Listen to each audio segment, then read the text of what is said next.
So it's great to have Laura with us, Laura, a member of our congregation. And Laura told me the other day that she had some interesting teaching on what it means to listen to God years ago when working with YWAM, Youth with a Mission. And I just asked her to share a little bit about that. So Laura, what have you been taught in the past about how we can listen to God? I think, what I found really impacted me was how personal God is and how much he wants to really be with us, and not that sort of theoretically a nice God, or even a very nice God, but that he's that real personal friendship, and also the idea of that you could hear three different voices. You could hear God's voice, or you could hear your own voice, or you could hear the devil's voice. And obviously we could, think about different nuances to that, but I found as kind of as a foundation, I found that a really helpful idea of thinking through what those different voices might sound like.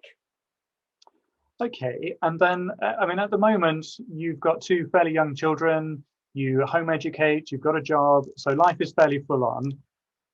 Listening to God, sometimes we can give the impression that you have to find sort of quiet and stillness, which is nigh on impossible for you at the moment.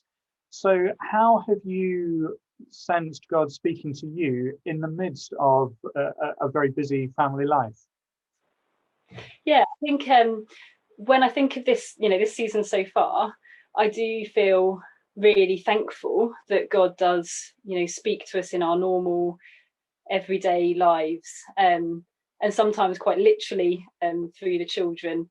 So I can think of, a while back when it was the end of the day and I was feeling, very tired and ready to zone out whilst bathing the children, and got out the mobile phone and start looking around on Facebook, and one of the girls innocently asked me, "Oh, mummy, what are you looking at?" And really, in that moment, it just kind of hit me at that much deeper level of not just them asking that innocent little question, but that of God, really saying, "Adam, where are you? Laura, where are you looking?" And it wasn't that voice. It wasn't that condemning voice, what a dreadful mum are you looking at Facebook whilst bathing children. It was that kind of gentle, quiet, but with authority that kind of got my attention, and actually a lot of peace in that, to be honest with you. And that actually led to, for a time, a change in behaviour of carrying around a little chunk of the Bible with me, which then, one week when I had so much on, I genuinely just thought, how will I get through this week? I just don't know how to get everything done, and was flipping through that little chunk in my pocket, and I came across the verse that there is the same power that raised Jesus from the dead is available to those who believe in him.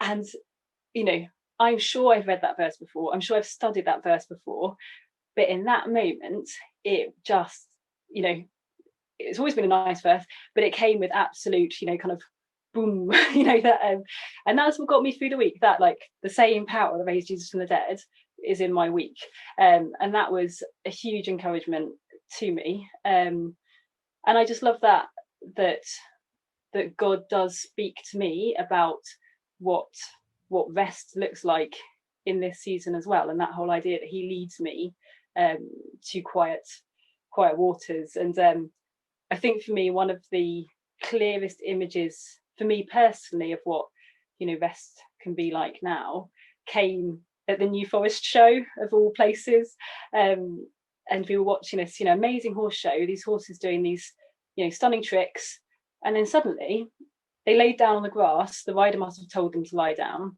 They lay down on the grass, still fully tacked up, bridle, saddle, rider on the back, and they were lying there munching the grass. And they said that their horses work 12-hour days on film sets, and they have to. They don't know when they're going to get a rest. They don't have normal rests, but when they are to rest, they have to rest, wherever that may be. And that to me was an amazingly, vivid image that still sticks with me kind of, a few years on now. And I just love that it's that when, God speaks to us about anything. It's just so immensely personal, and it's right to my situation, which won't be right for a different season of life, won't be right for another family, but that he knows me, and he knows our family, he knows everything. And I find that really encouraging. Laura, thank you so much for sharing those stories with us. That's a real encouragement to hear how God can speak in the very ordinary parts of everyday life, no matter how chaotic or busy everyday life seems to be. And I hope that's a real encouragement to other people just listening, to listen out for God's voice in those ordinary moments of life. Wonderful. Thank you very much.